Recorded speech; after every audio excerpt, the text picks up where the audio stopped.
میرے نبی تشریف لے جا رہے ہیں، آواز آئی یا رسول اللہ، آپ نے یوں دیکھا، کوئی نظر نہیں آیا، آواز آئی یا رسول اللہ، پھر نظر پڑی تو ایک ہرنی آپ کو پکار رہی تھی، ہرنی گلے میں رسی اور چارپائی سے بندھی ہوئی، کوئی صحابی شکار کر کے لائے تھے۔ آپ قریب ہو گئے، کیا ہوا؟ کہا آپ کا غلام مجھے شکار کر کے لایا ہے، مجھے پتہ ہے میرے ساتھ کیا ہونا ہے، میرے چھوٹے چھوٹے بچے ہیں، آپ مجھے چھوڑ دیں، میں دودھ پلا کے واپس آ جاؤں۔ آپ نے کہا اگر تو واپس نہ آئی تو پھر؟ کہ پھر اللہ مجھے جہنم میں ڈال دے، جہنم تو انسانوں کے لیے، ان جانوروں کے لیے تو ہے نہیں۔ تو آپ نے اس کی رسی کھول دی اور وہیں بیٹھ گئے، کیونکہ پرائی چیز تھی،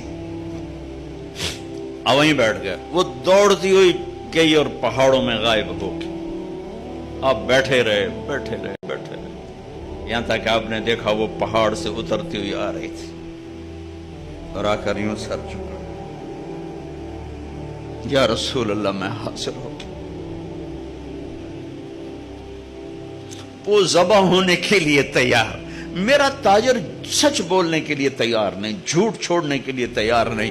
اسلامی معیشت مٹی تے سو آوے گی۔ آپ نے اس کو رسی سے باندھ کے کھڑا کر کے پھر وہیں بیٹھ گئے نہیں۔ دیر گزر گئی، وہ صحابی ہے جو شکار کر کے لائے تھے، وہ بڑے حیران ہو گئے کہ آپ میرے گھر، کہ یا رسول اللہ میرے ماں باپ قربان، اب کیسے؟ کہ میرا ایک چھوٹا سا کام ہے آپ سے۔ کہ کیا؟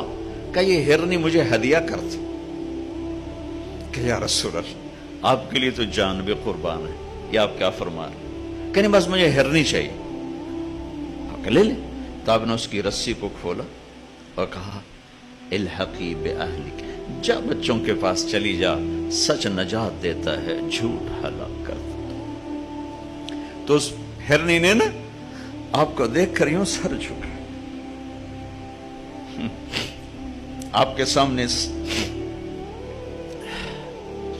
شکریہ کے طور پر پھر تھوڑا سا گئی، پیچھے مڑی، آپ کو دیکھا اور پھر یوں سر جھکایا، پھر تھوڑا بھاگی، پھر آگے گئی، پھر پیچھے مڑی، پھر آپ کو دیکھا اور یوں سر جھکایا۔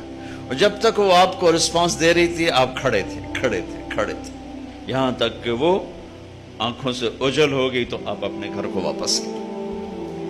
پہلے ان تاجروں کو ہرنی جتنا سچ سکھا دو، پھر اسلامی معیشت پر بھی بات کر لیں۔